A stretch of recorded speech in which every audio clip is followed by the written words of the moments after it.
किसी ने क्या खूब कहा है, लोग आपके बारे में अच्छा सुनने पर शक करते हैं और बुरा सुनने पर तुरंत यकीन कर लेते हैं। नमस्कार दोस्तों, मेरा नाम प्रेम प्रकाश पांडे है। आज अपने चैनल पर एक नई बेहतरीन मोटिवेशनल स्टोरी लेकर के आए हैं, जिसके जरिए हम आज जानेंगे कि बुरे लोगों से घबराएं नहीं। जो आपकी बुराई करते हैं उनसे घबराएं नहीं।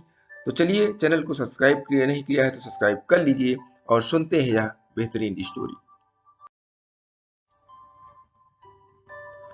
बहुत समय पहले की बात है।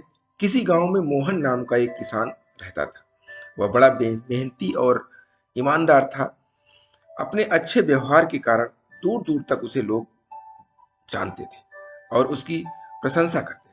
पर एक दिन जब देर शाम वह खेतों से काम कर लौट रहा था, तभी रास्ते में उसने कुछ लोगों को बातें करते सुना। वे उसी के बारे में बात कर रहे थे। मोहन अपनी प्रशंसा सुनने के लिए उन्हें बिना बताए धीरे धीरे उनके पीछे चलने लगा। पर उसने उनकी बात सुनी तो पाया कि वे उसकी बुराई कर रहे थे। कह रहा था कि मोहन घमंडी है,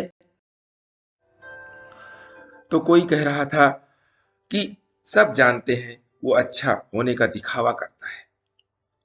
मोहन ने इससे पहले सिर्फ अपनी प्रशंसा सुनी थी, पर इस घटना का उसके दिमाग पर बहुत बुरा असर पड़ा और अब वह जब भी कुछ लोगों को बातें करते देखता तो उसे लगता कि वे उसकी बुराई कर रहे हैं। यहाँ तक कि अगर कोई उसकी तारीफ भी करता तो भी उसे लगता कि उसका मजाक उड़ाया जा रहा है। धीरे धीरे सभी ये महसूस करने लगे कि मोहन बदल गया है और उसकी पत्नी भी अपने पति के व्यवहार में आए बदलाव से दुखी रहने लगी। और एक दिन उसने पूछा, आजकल आप इतने परेशान क्यों रहते हैं? कृपया मुझे इसका कारण बताइए। मोहन ने उदास होते हुए उस दिन की बात बता दी। पत्नी को भी समझ नहीं आया कि क्या किया जाए, पर तभी उसे ध्यान आया कि पास के ही गांव में एक सिद्ध महात्मा आए हुए हैं और वो बोली, स्वामी, मुझे पता चला है कि पड़ोस के गांव में एक पहुंचे हुए संत आए हैं। चलिए हम उनसे कोई समाधान पूछते हैं। अगले दिन वे महात्मा जी के शिविर में पहुंचे। मोहन ने सारी घटना बताई और बोला, महाराज, उस दिन के बाद से सभी मेरी बुराई और झूठी प्रशंसा करते हैं। कृपया मुझे बताइए कि मैं वापस अपनी साख कैसे बना सकता हूं। महात्मा मोहन की समस्या समझ चुके थे। पुत्र, तुम अपनी पत्नी को घर छोड़ाओ और आज रात मेरे शिविर में ठहरो। महात्मा कुछ सोचते हुए बोले। मोहन ने ऐसा ही किया। पर जब रात में सोने का समय हुआ तो अचानक ही मेढकों के टर्र टर्र की आवाज आने लगी। मोहन बोला, ये क्या महाराज, यहाँ इतना कोलाहल है? पुत्र, पीछे एक तालाब है। रात के वक्त उसमें मौजूद मेढक अपना राग अलापते लगते हैं, पर ऐसे में तो कोई यहाँ तो सो ही नहीं सकता। मोहन ने चिंता जताई। हाँ बेटा, पर तुम ही बताओ हम क्या कर सकते हैं? हो सके तो तुम हमारी मदद करो, महात्मा जी बोले।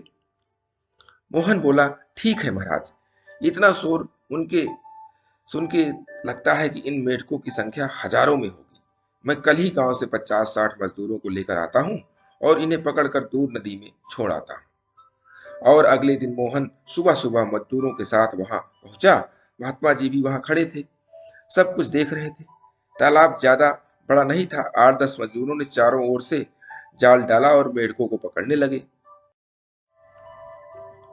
थोड़ी ही देर में मेहनत में सारे मेढक पकड़ लिए।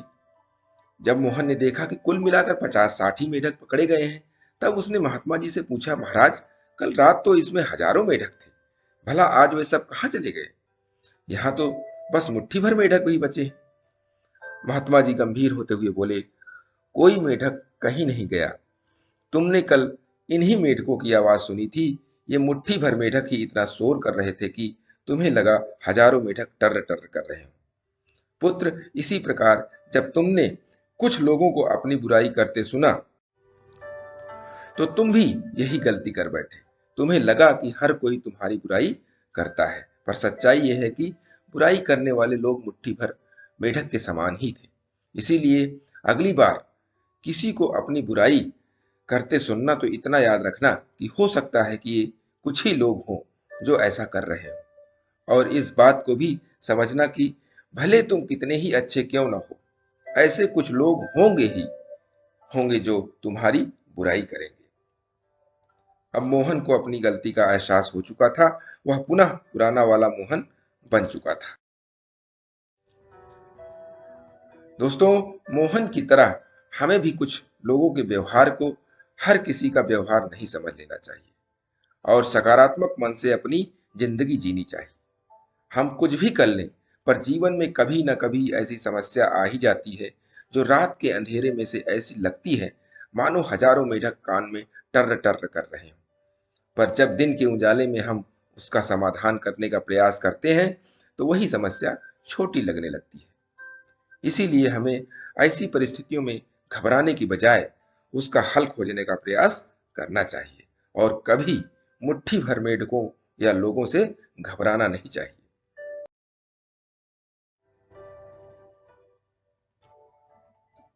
तो दोस्तों, एक फिल्म है अमर प्रेम, जिसका गाना है कुछ तो लोग कहेंगे, लोगों का काम है कहना। इस गाने से भी लोगों को यही संदेश मिलता है। इसलिए लोगों की बातों पर ध्यान मत दीजिए, अपना काम करते रहिए और प्रतिदिन सुबह 5:30 बजे एक नई कहानी, एक नई उमंग से करें दिन की शुरुआत। तब तक के लिए छोटों से मिले प्यार और बड़ों से मिले आशीर्वाद और भगवान के सहारे के साथ यही कहूंगा कि काम तो सभी करते हैं, पर काम करो कुछ ऐसा कि उदाहरण बन जाए। ये छोटी सी स्टोरी आपको अच्छी लगी तो लाइक कीजिए, शेयर कीजिए अपने इष्ट मित्रों में और कमेंट्स कीजिए। और चैनल को अभी तक सब्सक्राइब नहीं किया है, सब्सक्राइब कर लीजिए और नई नई बेहतरीन मोटिवेशनल स्टोरी पाने के लिए प्रेस बेल आइकन।